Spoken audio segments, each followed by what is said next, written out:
मैत्रिणींनो, भावांनो, बहिणींनो, तर आज आमच्या हॉस्पिटलमध्ये डॉक्टर डे सेलिब्रेट झाला बरं का. त्यानंतर बघा मग सेलिब्रेशनमध्ये काय काय केलं होती मज्जा आम्ही.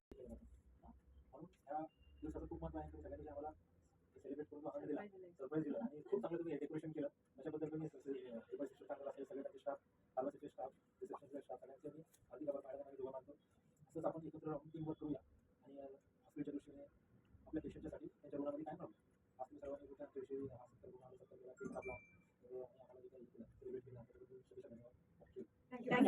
ओरडलं तरी पिडायचं नाही, रागवायचं नाही, रागवायचं नाही. स्टाफला नाही ओरडलं आम्ही तरी पण नाही करायचं नाही.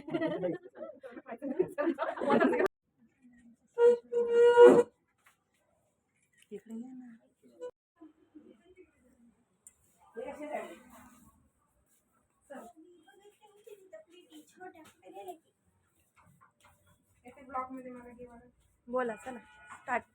हॅलो गाईज, आज आमच्या इथे डॉक्टर डे सेलिब्रेट केलंय. त्यामध्ये मी नव्हते, मी उशिरा आले, पण तरी हे जे आमचा स्टाफ होता त्या सगळ्यांनी डॉक्टर डे सेलिब्रेट केलं.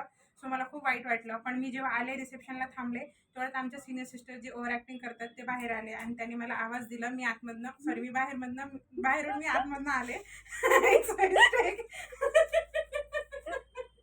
त्यानंतर सरांनी मग माझी थोडीशी तारीफ केली. ईशा खूप छान छान फोटो काढतेस. मग मी आले लाडत आणि मग मोबाईल आणि मग मी मोबाईल डायरेक्ट आणला शायनिंग मारत मारत. मी सगळ्यांचे फोटो काढले आणि त्या फोटो मध्ये मला घेतलं नाही. सो मला खूप अजून वाईट वाटलं.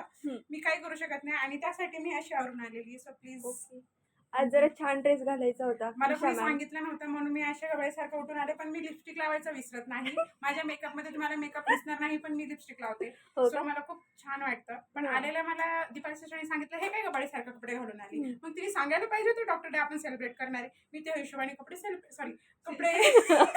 कपडे घालून आले असते. सो धन्यवाद. ओके.